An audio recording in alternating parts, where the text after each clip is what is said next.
everyone, Alexa Donne here, and today I want to talk about book titles, specifically the processes I went through on 3 different books at 2 different publishers for my titles. People have asked many times in the past how I ended up with my titles, and I was a bit cagey closer to it, but now I'm a bit a ways from the first 2 in particular, and I'm fresh on the 3rd one, my 3rd book coming out next year, and I realized with the 3rd one that I've gone through 3 pretty different processes for coming up with my book titles, or really for how my book titles came to be, and it might be interesting to share and compare. So by far the book that went through the biggest amount of change was my first book, my debut book, which eventually became Brightly Burning. It definitely didn't start out as Brightly Burning.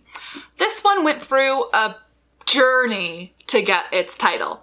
When I first wrote it and was querying it, it was queried as Solitary Amongst the Stars. I gave it a nice, fancy, literary, wordy title, and it queried fine as Solitary Amongst the Stars, but then once I had signed with my agent and we revised the book, we submitted it to publishers as Solitary Star. Just cut it down and simplified it a bit. And if you can't tell, definitely going for a character-based title, a character-driven title that was trying to kind of hint at Jane Eyre and some of the themes. Once we sold to my publisher, HMH, they got feedback from the sales and marketing team that Solitary Star was a little bit too literary. It was, quiet is actually the word that they used. It was a little bit quiet, and they really wanted a commercial title for the book. Now, I've heard that the retitling process will go differently depending on the author and the publisher, but the way that it went for me is the publisher asked me and my agent to come up with and submit options for the new title. So it was totally in my hands and in a way under my control, even though we knew we had to change it, but I definitely was part of that process. I was the driving force of that process. And what I did with my agent is we brainstormed a master mega list in Google Docs of every possible keyword and combination of words we could think of that kind of sparked off of the book. The themes, the settings, the characters, always kind of keeping in mind that it was a Jane Eyre retelling, and also the genre of the book. This is actually what proved the most difficult when it came to kind of coming up with actually viable titles. This came up with my 2nd book as well, and let me share with you the pain of the sci-fi writer who doesn't get to use 90% of titles using space words because they sound contemporary and or literary. Because we've had this wonderful thing happen in contemporary literary novels, especially in YA, where they've decided to use words like gravity and stars in a ton of their titles. And so there were certain kind of combinations that just sounded contemporary, not at all YA sci-fi, or not like a YA sci-fi romance specifically, so we had to throw a ton of them out.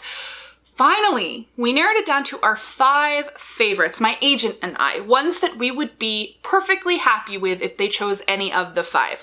We made sure not to submit anything that I hated. I got to veto things, of course.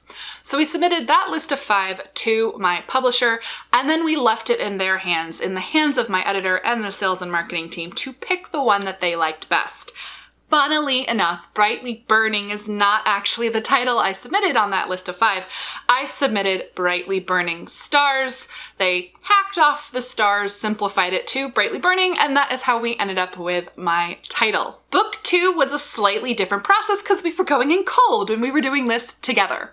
I did have a working title for the book, one that's honestly not really important. I never intended it to be the title of the book, to be published under that. I knew that it wouldn't, but I had a silly little working title. But then it came time to pick the real title so that we could come up with the cover and make announcements and all of that jazz. So we just repeated the same process. My agent and I really drove this process. We brainstormed a list again with keywords and buzzwords. It was nice to start from scratch and also understand what my publisher really wanted from a title and a commercial title. So we submitted a list of 5 again that were pretty sharp. I was really happy with all of them, though again, kind of funnily, what ended up being my title, The Stars We Steal is a slight reversal of what I submitted.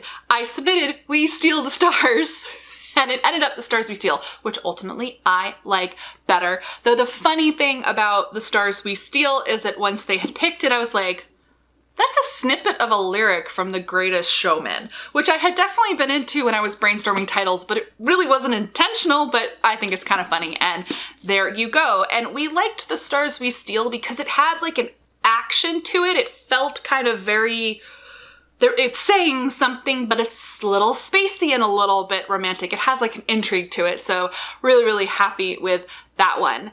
And that brings me to my third book, The Ivies. New publisher, new book, new genre, completely different experience because for once I triumphed. The working title of The Ivies was always The Ivies. From the first day I created that document, that is what that book was called. I came up with the title before I started, and we subbed it as The Ivies, and we sold it as The Ivies, and the book is going to be called The Ivies. The end.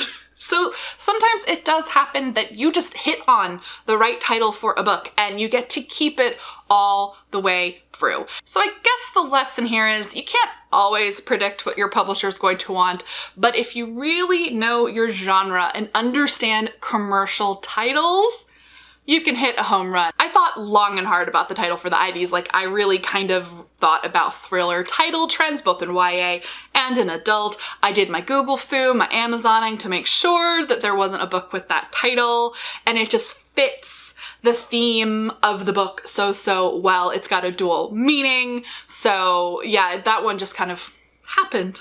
Who knows how it's gonna go for subsequent books in my future journey, but that's how it was for the first 3. I do want to share anecdotally, I do know of friends with publishers who came up with the titles with them. The editor brainstormed the list and submitted it to the author for review and approval.